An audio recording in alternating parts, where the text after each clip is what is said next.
Howdy folks, my name's Casey and we are continuing the adventure of the Everglades Challenge. I know I look horrible, I feel horrible. It is Thursday morning and we're getting ready to launch from Flamingo to go to Key Largo, and it looks like we're going to be able to make it tonight, which would be awesome. The boat, I had it as a class 1. I had the rear sail and the Akas and Amas off for going through the Nightmare in the last video. Putting it all on for today because we're supposed to have 12-mile-an-hour winds. And we should be able to sail right across this thing. So the solar's still charging and working, so I'm charging up some stuff right now. Then yeah, let's get on the water. Whew. Last day. Crazy, look at that sunrise. That's beautiful. Florida Bay is awesome. I've yet to have a good passing. Both times I've crossed have taken me about 18 hours. So that's my goal, my personal goal is to be 18 hours across. We'll see. Mike's gonna lead the way. Okay, the final leg of the Everglades Challenge. This one is so weird because it's only 34 miles to get across here, to go from Flamingo to Key Largo across Florida Bay. But a lot of people say that this is the second half of the trip of the Everglades Challenge. In this route, I've come out the long way on my Windrider 17, got demasted right around here. Last year, I got held up with Calypso and River Slayer right here, waiting for a storm to pass overnight. We did 18 hours in the kayak. So although it's only 34 miles, this can be a crazy trip. When we start out, we'll try and go behind this little island right here. Don't do that. This is not a shortcut. Stay in the channel and go around. But as we do our trip, we come all the way through here. The 34 miles, we do it in 9 hours and 5 minutes. Which had us at an average speed of 3.79 miles per hour. So that's the exact. But we did 34 miles in 9 hours, an average speed of just shy of 4 miles an hour, which was awesome paddling and sailing. On this trip, you'll see I have sails up the whole time. And the normal route is to come around Manatee Key and kind of come down this way into Key Largo. The winds were so good, we just went straight across and then down. And we held almost 4 miles an hour all the way across this stretch. So really awesome trip. We did have the cops come talk to us right around, I think it was here, and just to ask us if we were okay, because it was a little choppy and we were in canoes and he was just checking on us. But yeah, so really good trip and I hope you enjoy it.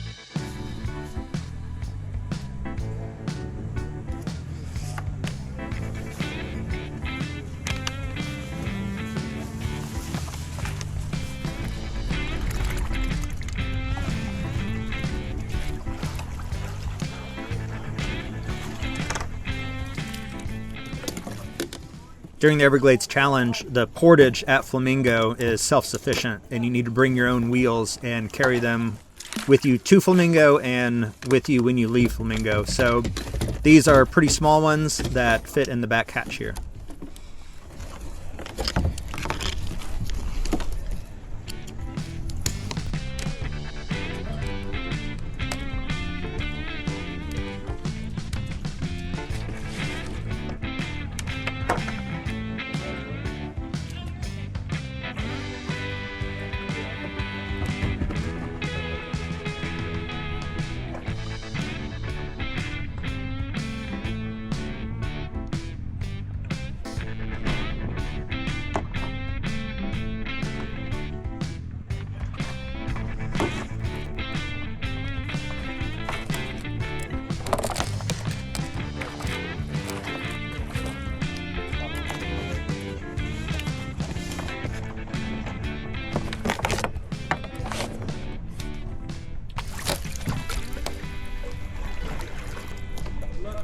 Onward to Key Largo. Shit, we got this far, we gotta finish. All right. What's the, what route you doing? We have decided to do the twisty and cut at Manatee. There's gonna be a slight wind change, so we think we can catch it. Possibly, we'll see what happens. So. Okay. I don't know what we're gonna do yet. John's taking a shower, so. There's another kayak that just left and they're doing crocodile, so it's a... Yeah. Everyone looks at their own charts and maps and picks the best one. Yeah, no, for sure. Last night was just fucking brutal. Was it really? Brutal. Was it too much wind or? Too much wind. Yeah. Hey, how you doing? Good. Good. tribal name. Pork chop and salty moose.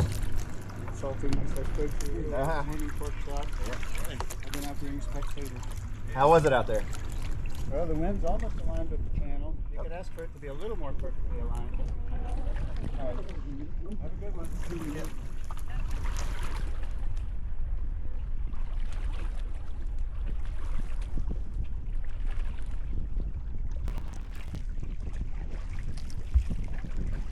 As we're coming out the entrance to the marina right here, doing final checks on the maps and charts, weather, and making sure our plan is right and it's what we want to do. Find that key. Yeah, really, right along this wall here. Otherwise, we have got to go out there. Yeah, You can, powerboat coming out right behind us. otherwise, we got to go way over there. Out that way. You're right there, but you can figure it first.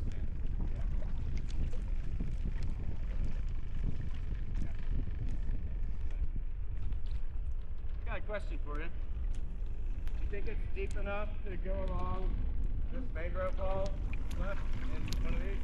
Honestly, it's a gamble. We've been dealing with a lot of really low waters. But if you guys are into it, I mean, I would try.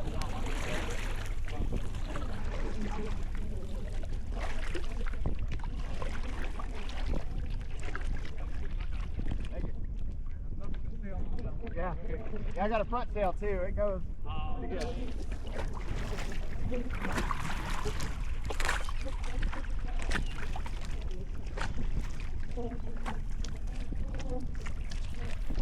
You can see by the flapping of my hat that it's pretty windy out here, but we are heading out of the marina into Florida Bay and starting the crossing. Those legs moving. That might be why the routing was weird. Remember, I was putting on points and it would send it somewhere else? Oh, yeah.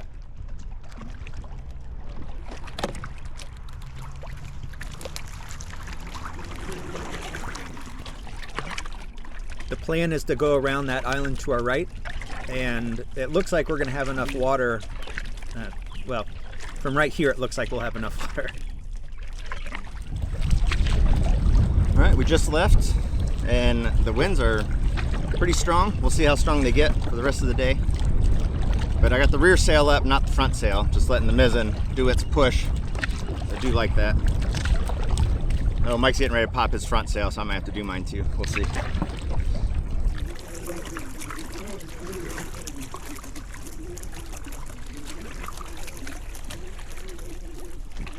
Going to the left side of that island until we get to that. As we come around the right side of the island that I mentioned earlier in the video that it's not a shortcut, we realized pretty quick that there's not a lot of water over here on this side, and there's not a good way to get back over to the channel. So you just have to plow through the shallow stuff and just hope for the best, which we do.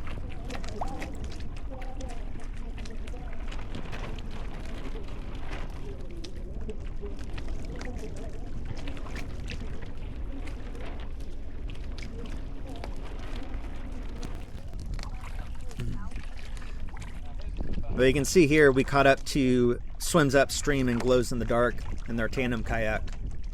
They thought it was a shortcut also to get over to the channels on that far side, but they're caught in the mix with us. So you can see by my paddle strokes, I'm stirring up the mud. I'm actually getting mud on my paddle, and I'm probably dragging the bottom just a little bit. So we're just fighting to get across and get ourselves back into the channel. And once we get back in the channel and have deep water, this will be easy. But for the time being, it's looking at the surface of the water for the extreme shallows because it kind of flattens out on those. And just trying to make our best forward progress as we can. Mark for 10 cans to the left. That arm turns out is completely. This is the only time that I have to drop sails, and it's temporary. But to get over to where we need to be, we have to go straight into the wind. And instead of listening to the sails flog, just dropping them real quick.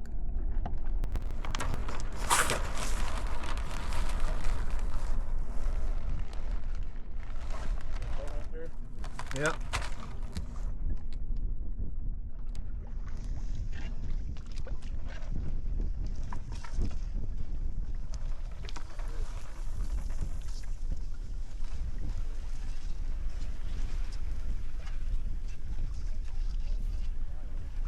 The water's clear enough here you can see through it, but look at this. We're in, like, it can't be more than, I don't know, 3 or 4 inches of water here.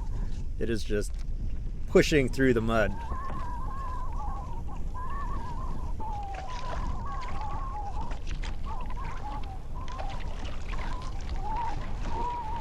If this was an outgoing tide, we would be in serious trouble. That'd be a 6-hour wait for water to come back. But once we get free from this, check this out. We are cruising. Once we're in the channel, the wind is right. I can have both sails up. Mike has his sail, and we just start cooking, going over 5 miles an hour. This is fantastic.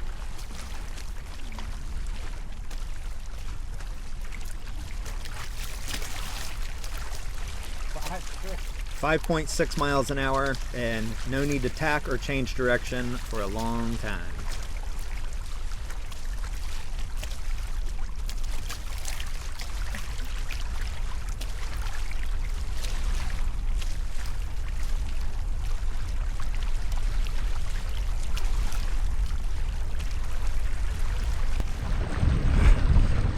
Now we're sailing. I don't want to go too far because I don't want to leave Mike behind, but this right here is really cool. And I'm kind of leaned over to keep the boat level. I'm pointed at least 20-25 degrees off of where I'm going, so I'm like sliding across the water. This is but I'm doing it at 4.5 to 4.8 miles an hour. No paddle. Like, in the right conditions, this boat is so good. But it just hasn't been right conditions for majority of this trip. And this is just a small, brief section where it's right conditions. But I will enjoy this for the brief moment that I have it.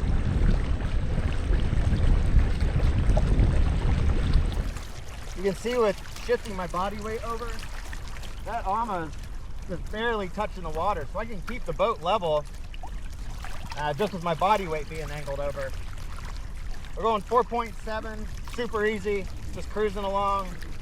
Beautiful day, life's great. Only problem is Mike has a sail down and we're pulling away pretty fast. So I'm gonna have to stop when we get up here. There's an island. When we get to the lee of it, I'll wait and let him catch up. Yeah, 4.8.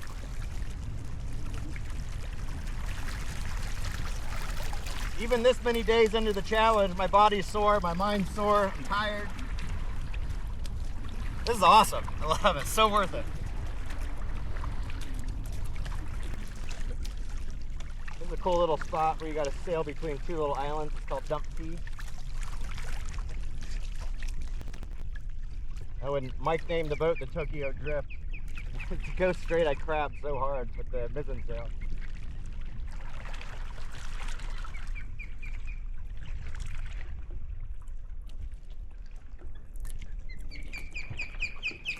Cool back in here. It's crazy how calm it is just instantly getting into the lee of the islands.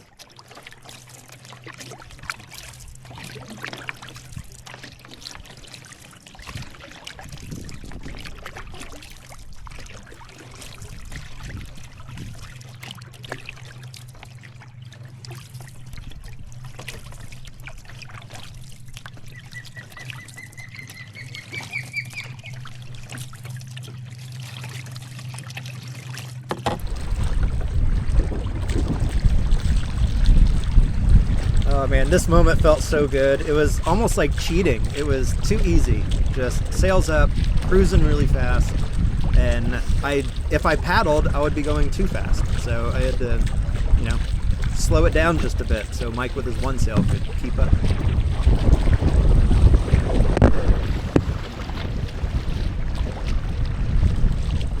This is a great moment to be right here.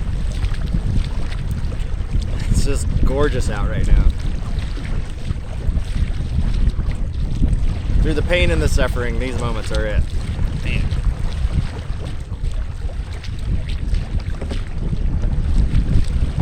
All right, we are entering the twisty mile. Idle speed, no weight. We got our little arrows, and they show us which way we're supposed to be. So the next one is off. And it's just going to do that back and forth as we wiggle our way down.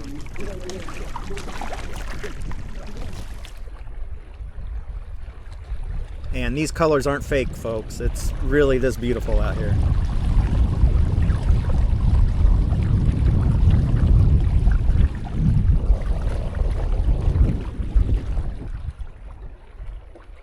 Beautiful. There's a hard left turn on the twisty mile right here that we're both about to make, and you'll see how close I get.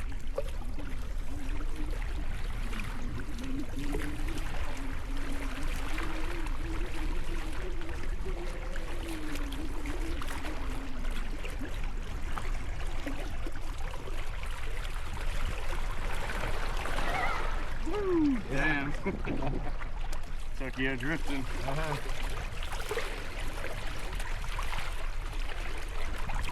This is a cool part. It's really shallow all right here on that side of my coat, and then you can see how shallow it is over on the left. And we just have this real tight little channel we got to follow to get through here. No shortcuts today. But still sailing at 4.5. Even through the twisty, the zigzag, the wind's just perfect today.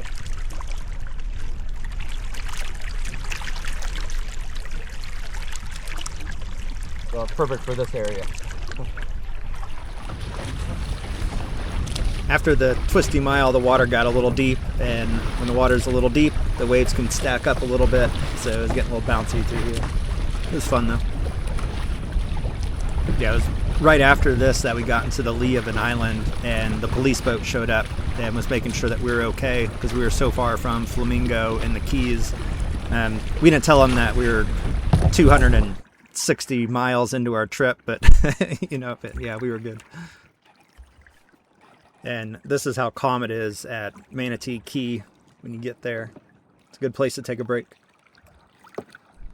Behind this clump of mangroves right here is where me, Mary, and Rod spent a frigid night avoiding the storms that were surging so far on the other side of this. It was crazy. That night was miserable. But good memories on the Everglades Challenge now that it's over.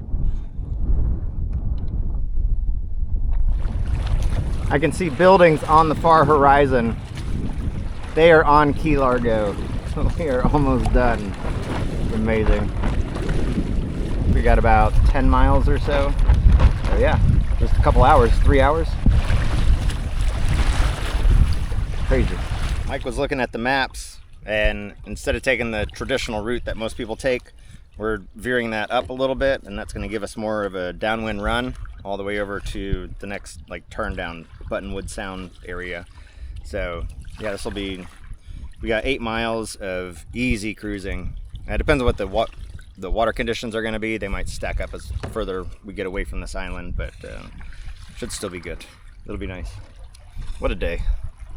The feeling you get when you're this close it's hard to explain, but yeah, man, it feels so good. It's almost like the full week of suffering didn't happen, but I think that's what makes it so awesome. You know, all that hard work finally paying off. It's a dopamine rush for sure.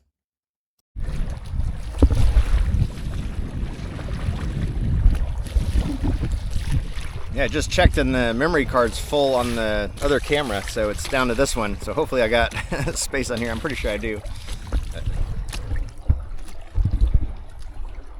Just to show our conditions. Not too shabby of a day, folks.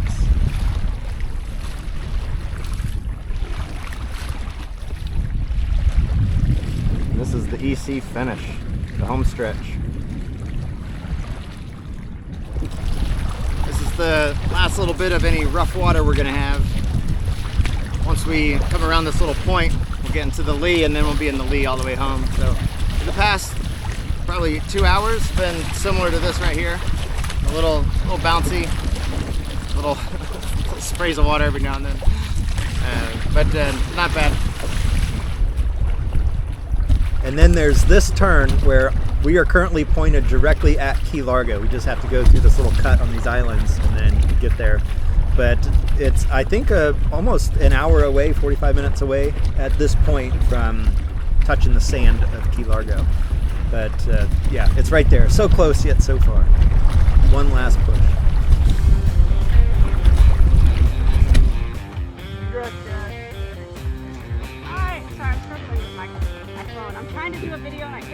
No problem.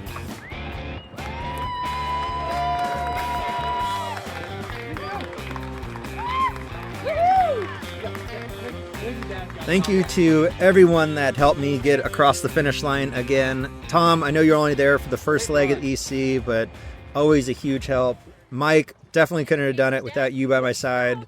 The people that showed up on the beach, people that helped me along the way, my friends and family back home that kept giving me motivational comments throughout my whole trip, my friends and family that came down to the beach. Josh, thank you for driving down.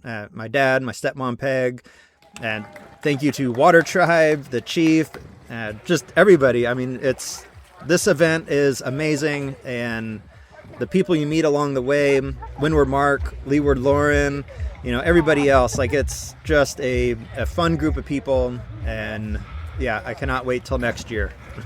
always ready for more suffering.